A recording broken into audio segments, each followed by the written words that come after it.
In the first reading, we heard about the Israelites, and the historians scratch their grey heads when they think of these ancient Israelites who had no education, no sense of organization, and managed to change the course of history.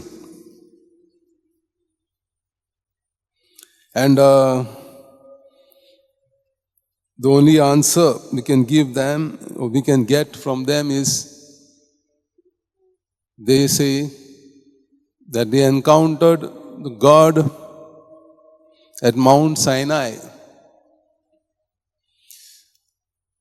God who gave them the 10 Commandments and made a covenant with them. This is, I'm the living God. You will be my people. I will take care of you, but you have to make the covenant. And from then on, they were not the same people, the slaves. They became God's instrument on earth.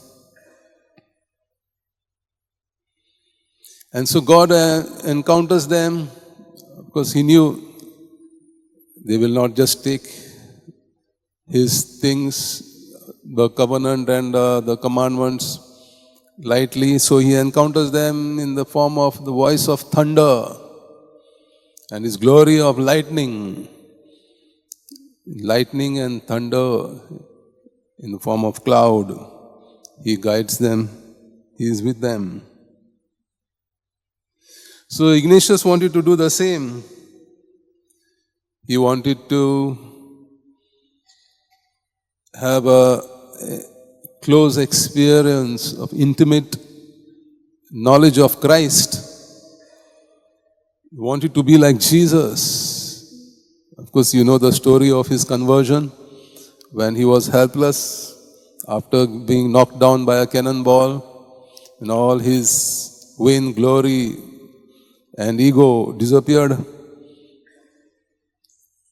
He wanted to be like the saints, the stories which he read during convalescence. He wanted to be like Jesus. And so then he had to go to Jerusalem.